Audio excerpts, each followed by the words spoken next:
Bonjour à chacun et à chacune. Dans cette première partie, nous allons nous interroger sur le risque d'une pénurie alimentaire en Suisse. J'aimerais commencer cette présentation avec un texte de Matthieu 17. Lorsqu'ils arrivèrent à Capernaum, ceux qui percevaient l'impôt du temple vinrent trouver Pierre et lui dirent: Votre maître ne paye-t-il pas les 2 drachmes? Pierre répondit: Oui.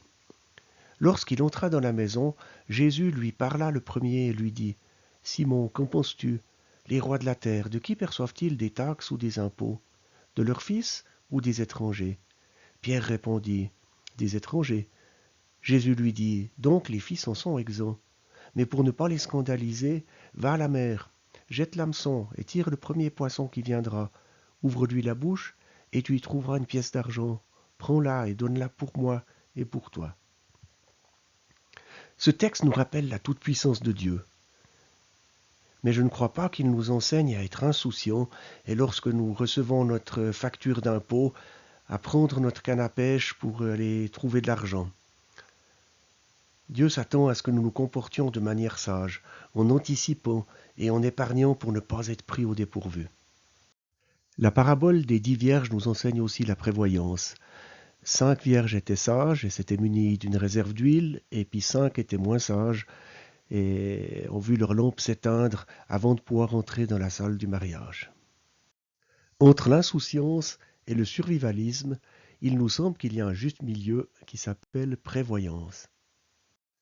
Une partie de notre alimentation provient directement ou indirectement de l'étranger. Malheureusement, cette part de notre alimentation qui vient de l'étranger est en augmentation année après année. Nous allons dans les prochaines diapos voir quelques produits, leur évolution et la part de l'importation. Nous commencerons par les aliments les plus produits en Suisse. D'abord les produits laitiers. On a 106% de la consommation qui est assurée par la production suisse. Bien sûr, on consomme des fromages français, des fromages italiens, mais on exporte aussi beaucoup de fromages.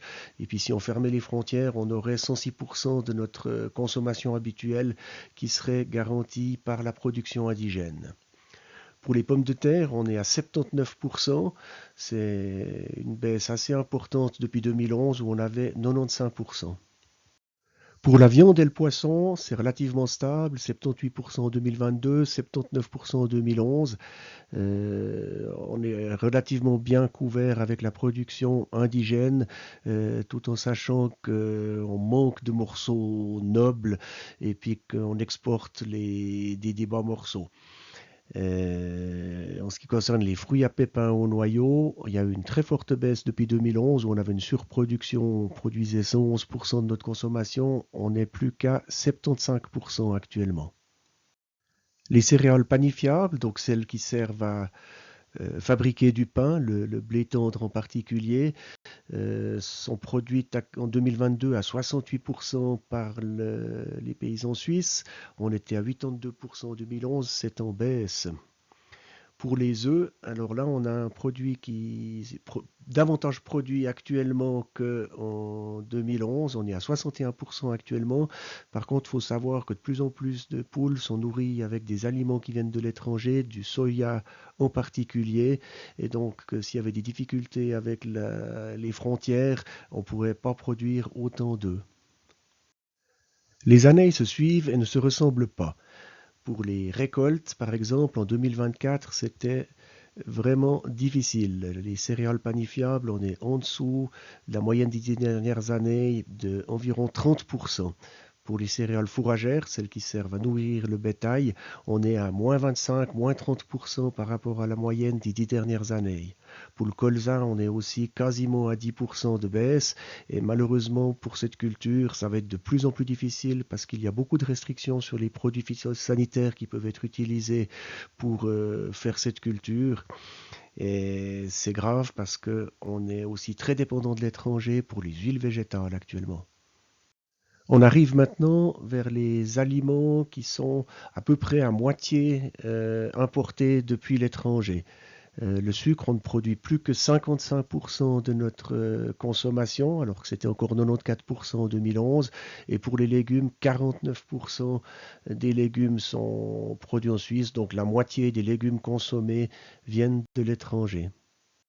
Vous avez d'ailleurs peut-être remarqué cet article dans 20 minutes du 17 janvier 2025. C'est la fin des haricots pour le chou-fleur et le brocoli.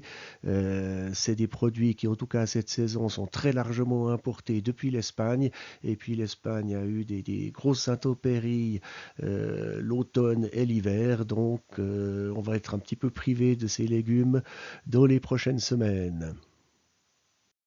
Au niveau des graisses végétales, de l'huile, c'est problématique. Seulement 25% de la consommation est assurée par la production suisse. Et c'est critique parce que les lipides qui sont apportés par ces graisses sont indispensables à notre alimentation. Et voici la fin de cette liste avec des aliments qui sont essentiellement produits à l'étranger. Le riz, le cacao, le café, qui sont systématiquement importés presque. Il y a du Tessin, on fait un petit peu de riz. Et puis le blé dur, c'est celui qui est utilisé pour les pâtes, qui est très peu cultivé en Suisse. Il nous vient d'Italie, de France ou d'ailleurs. Et voici maintenant une courbe qui nous montre l'évolution du taux d'autosuffisance en Suisse pour les aliments. Tout en haut, c'est les aliments d'origine animale, donc la viande, les produits laitiers, les œufs. On est quasiment à 100% depuis des années, c'est top pour ça. Au niveau des denrées alimentaires végétales, c'est la ligne verte tout en bas. Malheureusement, on n'est que dans les 40% de ce qu'on consomme actuellement qui est produit en Suisse. Les 60% viennent de l'étranger. Ensuite, on a deux lignes bleues. La bleue foncée du haut, c'est la moyenne entre les aliments d'origine végétale et ceux d'origine animale.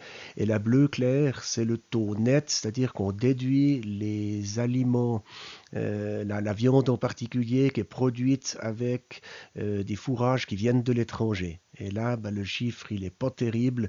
Donc en moyenne, en taux net, si les frontières étaient fermées, en 2020, seulement 49% de notre alimentation peut être assurée par la production suisse. Et voici un petit résumé des différents types d'aliments qu'on a vus et avec leur taux d'autosuffisance en Suisse en 2022. Donc en 2022, seulement 46% des calories de notre alimentation est produit en Suisse. Retenez bien ce chiffre, 46%. Au niveau de la Confédération, il y a quelques précautions qui sont prises depuis longtemps, sauf erreur même depuis la fin de la Deuxième Guerre mondiale. C'est les stocks obligatoires. Donc la Confédération exige des importateurs et des fabricants de certains produits d'avoir des stocks. Et puis la Confédération dédommage pour le stockage de ces aliments. On voit qu'en moyenne, on a une réserve de 3 à 4 mois pour ces aliments. Donc c'est essentiellement des aliments qu'on a de la peine à produire en Suisse. On retrouve le riz, le café, qui sont importés essentiellement, des produits qu'on produit seulement à 50% pour le sucre, à seulement 25% pour les huiles végétales. Et puis les pâtes, enfin, c'est le blé dur qui est un stock obligatoire qui permet à confectionner des pâtes et aussi du blé tendre pour 3 mois environ pour fabriquer du pain. Donc moi je trouve que c'est une petite précaution de la Confédération qui nous permet de tenir 3 4 mois avec ces produits de base. La Confédération s'attend aussi à ce que la population prenne quelques précautions. Ils édictent des listes d'articles qu'il est hautement recommandé de disposer en réserve chez soi. Il y a le lien plus bas des provisions providentielles. Il y a une petite brochure qui existe aussi. Alors c'est pour les aliments, ils estiment que c'est suffisant d'avoir une semaine de réserve et la liste elle est très évasive en donnant une liste de produits. Mais évidemment, on ne va pas stocker du sel, par exemple. Tout le monde en a pour une semaine, j'espère. Voilà, enfin, c'est relativement vague ce que recommande la Confédération, mais elle s'attend à ce que dans la population, il y ait aussi un minimum de réserve. On a vu quand il y a eu le Covid aussi, comme c'était compliqué au début pour les magasins. Voilà, on retrouve le chiffre de ce qui est importé de l'étranger, le complément des 46% qui sont de notre alimentation qui sont produits en Suisse. Et on est donc très largement dépendant de l'ouverture des frontières pour pouvoir manger à notre faim. Et plusieurs événements pourraient compliquer ou conduire à la fermeture des frontières. Ça pourrait être un conflit dans les pays voisins. Ça pourrait être une situation de grève des transporteurs, des camionneurs. Ça pourrait être une épidémie. Tout ce qui pourrait contribuer à une fermeture des frontières est un danger pour notre alimentation. D'autres événements pourraient compliquer notre accès aux magasins, à l'alimentation. Ben, ce serait par exemple le cas d'un blackout. En cas de blackout, ben, il n'y a plus moyen, après quelques heures, d'avoir Internet, donc plus moyen de payer par carte de crédit. Il n'y a plus moyen de conserver des aliments au frigo, au congèle. Et il n'y a non plus moyen de faire le plein d'essence, donc ça complique les déplacements. La production alimentaire en Suisse et à l'étranger peut être affectée par des ravageurs, des maladies, des situations climatiques comme la sécheresse ou des excès d'eau, des inondations.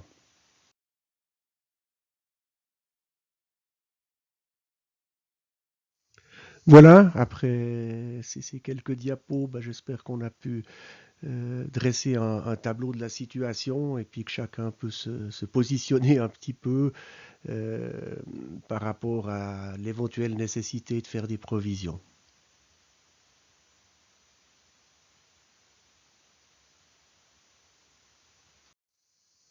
Voilà, ben on se dit, ce serait bien d'avoir quelques provisions, ce serait bien d'être prévoyant, mais est-ce que c'est compliqué? Qu'est-ce qu'il faut stocker? Est-ce que ça coûte cher? Est-ce que c'est volumineux? La réponse est heureusement non.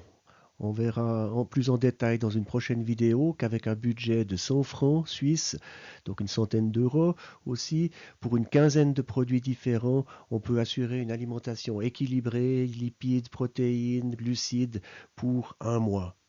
C'est pas la ruine. La plupart de ces produits se conservent au moins 10 ans, plus que ce qui est marqué sur l'emballage, mais vraiment sans souci.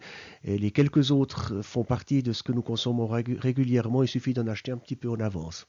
Ça prend pas beaucoup de place.